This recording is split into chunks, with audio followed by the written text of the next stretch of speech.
자, 이어지는 순서 종목 토크 시간입니다. 한 종목을 깊게 자세히 분석해보는 시간이죠. 오늘은 유한타증권 김덕호 FA 나오셨습니다. 안녕하세요. 네, 안녕하세요. 네, 오늘은 어떤 종목 살펴볼까요? 네, 아무래도 최근 들어서 이제 현대차에 이제 정의석 회장이 이제 취임을 하게 되면서 이제 신재생 에너지 쪽과 이런 네. 부분에 관심이 많은 것 같습니다. 오늘 제가 소개해드릴 종목은 바로 SK 가스입니다. 가스요.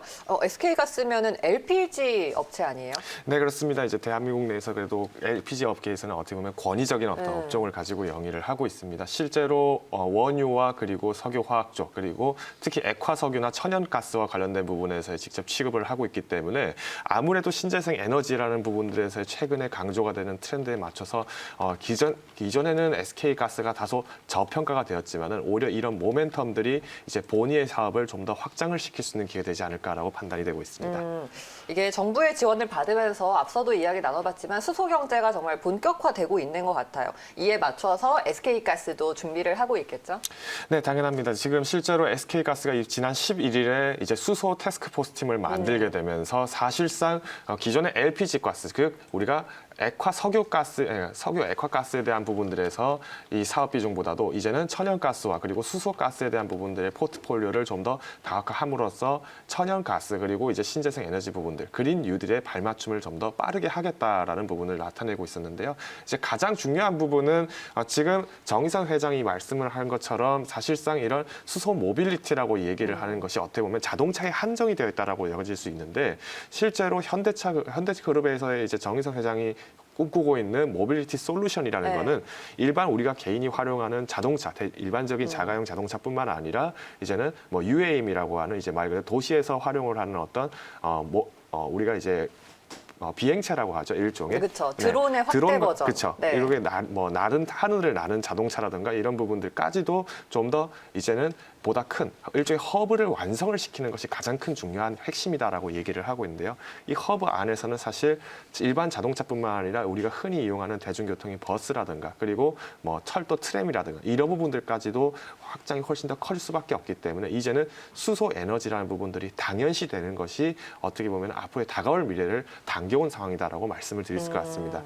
그러다 보니까 실제로 이번에 이제 정부에서도 일종의 철의 삼각을 만들어놨죠. 이제 정부와 그리고 지방자치단체와 그리고 기업이 함께해서 만들어지는 이른바 코하이젠이라고 하는 이제 수소 관련 이제 법인을 또 이렇게 독립적으로 설립을 하게 되면서 이 법인에서 말 그대로 수소 경제에 대한 동맹책을 어떻게 이끌어낼 것이며 그리고 정부 지원과 더불어서 이제 합작을 어떻게 만들어낼 것인가에 대한 부분까지 나왔기 때문에 아무래도 최근 들어서의 어떤 가스 업종 관련된 섹터가 갑자기 상승을 했다라는 부분에서 의구심이 가졌던 분들은 이런 코하이젠의 흐름과 발맞춰서 이제 한국도시공사라든가 이런 부분에서의 어떤 원료 절감에 대한 혜택까지도 나오고 있기 때문에 이런 트렌드로 자연스럽게 가스 업체들도 마찬가지로 발을 빠르게 변화를 하고 있다라고 보시면 될 것 같습니다. 그래요. 그러면 SK가스의 기술력은 현재 어떤가요? 실제로 이제 기존에 우리가 액화가스를 이제 취급을 하려면은 사실상 우리가 기체 상태에 있는 가스를 냉각을 시킬 수 있는 부분이 가장 핵심입니다. 실제로 이제 액화석유가스 같은 경우를 예를 든다 하더라도 똑같은 기체 상태에 있는 액화가스를 액체 상태로 만들려고 한다. 이때는 온도를 무려 영하 160도 이하로 떨어뜨렸을 때 겨우 이제 완성이 됩니다. 근데 이런 냉매와 냉각 기술을 가지는 것이 왜 그렇게 중요하느냐? 실제로 우리가 수소 기체 상태와 액화 상태인 수소 상태를 부피를 비교를 했을 때는 사실상 면적이 부피가 무려 800배가 줄어듭니다. 그러니까 800분의 1로 줄어들다 보니까 사실은 똑같은 연료를 운송을 한다 하더라도 한 번에 운송할 수 있는 양 자체가 달라져 버리기 때문에 실제로 수소 경제를 완성하는 데 있어서는 이런 냉매 냉각 기술이 있어야 되는 거죠. 자, 그러면 실제로 SK는 어떠느냐? 지금도 마찬가지로 LNG라든가 LPG라든가 이런 것들을 사업을 영위를 하고 있기 때문에 냉매 기술이나 이런 것들을 가지고 있을 뿐만 아니라 이제 더 나아가서 실제 국내에서 최초로 액화수소를 만들어내는 기술을 만들었던 회사 바로 하이리움 산업이라고 하는 법인이 있습니다. 이 회사의 기술 협약을 맺게 됨으로써 이제는 이 수소에 대한 부분의 액화 기술까지도 이제 탑재가 되기 시작한다는 거죠. 그러면 앞으로 좀 더 길게 보았을 때는 어떻게 보셔야 되냐? 우리가 LNG 가스나 LPG 가스는 이미 액화 상태로 되어서 수입이 된다라고 하면은 이런 말 그대로 냉열이라고 하거든요. 즉 우리가 이미 액화가 되었기 때문에 충분히 다른 것을 열을 뺏을 수 있는 에너지가 충분하게 있다라는 건데, 즉 액화 석유를 다시 기체 석유로, 기체 가스로 바꾸기 시작하면서 나오는 그 냉각 효과를 이제는 또 한번 수소 효과에도 접목을 하기 때문에 비용 절감까지도 노려볼 수 있다는 점. 즉 길게 보셨을 때는 SK 가스가 여전히 매력적일 수밖에 없는 이유는 바로 이런 큰 두 가지 틀이지 않을까라고 보고 있습니다. 네네. 자, 그러면 SK 실적을 좀 볼까요? 네, 실제로 이제 이번 실적 아직 3분기 실적은 발표가 안 됐습니다만은 이번 2분기 실적 기준으로 말씀을 드리면은 매출 부분은 무려 20%의 타격을 입었었습니다. 연년 대비해서 20% 타격이고요. 영업이익은 오히려 다행스럽게도 마이너스 1.2% 정도에 그칠 수 있었던 상대적으로 영업이익만큼은 견고하게 지켜냈다라는 부분을 말씀을 드릴 것 같은데요.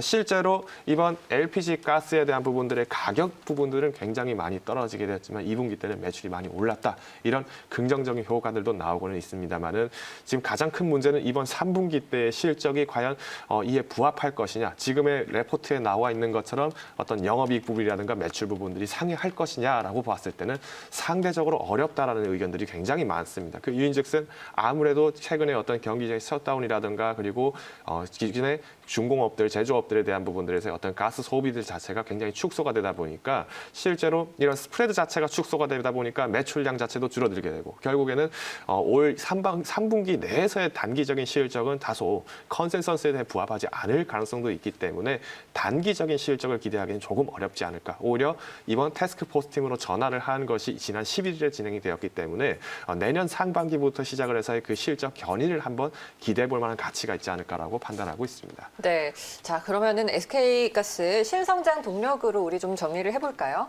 네, 일단은 이제 가장 중요한 부분들 최근 들어서 많은 투자분들께서 그린 뉴딜 그리고 신재생 에너지에 투자를 많이 하셨습니다. 뭐 대부분 이제 그린 뉴딜이라고 하면은 태양광, 풍력 발전까지도 많은 부분에 투자를 하셨을 텐데요.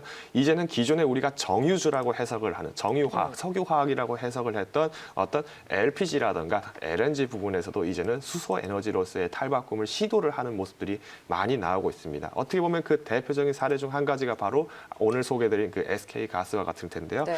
이제는 이런 탈탄소화에 맞춰서 대고를 얼마나 빠르게 발맞춰 가느냐가 가장 중요하고요. 이제 실제로 SK 가스 같은 경우에 24년도까지 LNG 복합 터미널이라든가 아니면은 LNG LPG 뭐 복합 발전이라든가 이런 플랜에까지에 대한 과감한 투자를 하겠다라는 의지도 보이고 있기 때문에 단기적인 시각에서의 주가 조정보다도 보다 장기적인 시점에서는 여전히 매력적인 주가라고 말씀을 드릴 수 같습니다. 네. 그린 뉴딜 정말 우리가 투자 포인트로 안 쳐다볼 수 없는 그런 매력적인 그런 섹터입니다. 자, SK가스 그런데 최근에 좀 많이 올라오지 않았나요? 이미 최고가인데요.